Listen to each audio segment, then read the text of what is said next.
क्या हाल हो गए आप?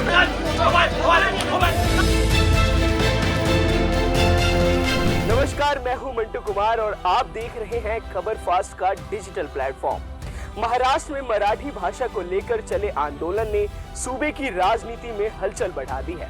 हाल ही में गुड़ी पड़वा के मौके पर महाराष्ट्र नवनिर्माण सेना के चीफ राज ठाकरे ने अपने कार्यकर्ताओं से मराठी आंदोलन चलाने का आह्वान किया था। राज ठाकरे ने कहा था कि मराठी भाषा का सम्मान बहुत जरूरी है और अगर कोई भी मराठी का अपमान करता है तो उसे मुंहतोड़ जवाब दिया जाए। ठाकरे के निर्देश पर मनसे पदाधिकारियों और कार्यकर्ताओं ने मुंबई, ठाणे, पुणे समेत राज्य के कई हिस्सों में मौजूद बैंकों में जाकर मराठी भाषा के यूज करने को लेकर जोर दिया। अब इस मामले में राज ठाकरे बैकफुट पर नजर आए हैं। साथ ही उन्होंने मराठी आंदोलन को लेकर एक बड़ा डिसीजन भी लिया है। क्या है पूरा मामला, आपको इस वीडियो में बताते हैं। दरअसल हाल ही के दिनों में मराठी ना बोल पाने वाले लोगों के साथ मनसे कार्यकर्ताओं के द्वारा बदसलूकी और मारपीट की घटनाएं सामने आई।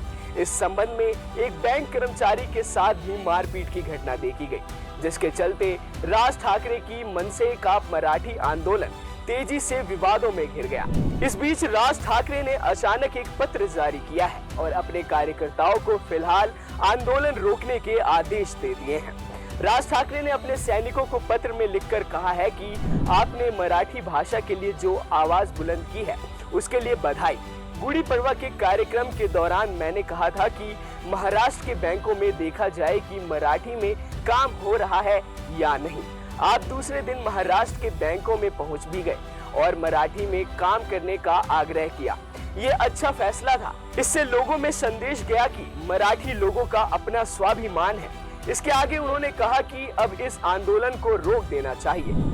बता दें कि मनसे द्वारा मराठी भाषा को लेकर शुरू किए गए आंदोलन के बाद देवेंद्र फडणवीस ने भी साफ कहा था कि राज्य में मराठी के समर्थन में आंदोलन करना गलत नहीं है, लेकिन इस दौरान कोई कानून का उल्लंघन करता है तो बर्दाश्त नहीं किया जाएगा और कार्रवाई की जाएगी। जिसके बाद ही महाराष्ट्र नवनिर्माण सेना के चीफ राज ठाकरे मराठी आंदोलन को लेकर बैकफुट पर नजर आए हैं। गौरतलब है कि हाल के चुनाव में बीजेपी और मनसे करीब आए हैं।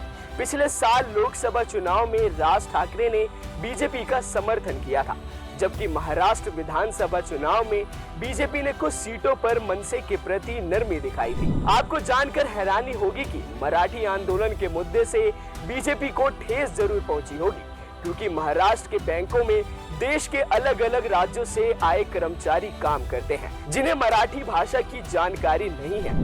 इनमें ज्यादातर बिहार और उत्तर भारत के युवा बड़ी संख्या में काम करते हैं। अगर मनसे का आंदोलन और तेज होता और किसी हिंदी भाषी के साथ हिंसा होती तो बीजेपी को इसका खामियाजा सीधे तौर पर भुगतना पड़ सकता था, क्योंकि महाराष्ट्र में जल्द ही निकाय चुनाव होने वाले हैं। साथ ही बिहार में भी इस साल विधानसभा चुनाव होने वाले हैं। इस बीच राज ठाकरे ने अचानक एक पत्र जारी कर अपने कार्यकर्ताओं को फिलहाल आंदोलन रोकने का आदेश दे दिया है। ये फैसला बीजेपी के लिए भी एक बड़ी राहत बनकर सामने आया है, क्योंकि महाराष्ट्र में सत्ता में होने के कारण किसी भी तरह की अराजकता का सीधा असर बीजेपी की छवि पर पड़ सकता था। इस वीडियो पर आपकी क्या राय है, हमें कमेंट बॉक्स में जरूर बताएं। अभी के लिए बस इतना ही। देश दुनिया की तमाम खबरों के लिए देखते रहें खबर फास्ट का डिजिटल प्लेटफॉर्म।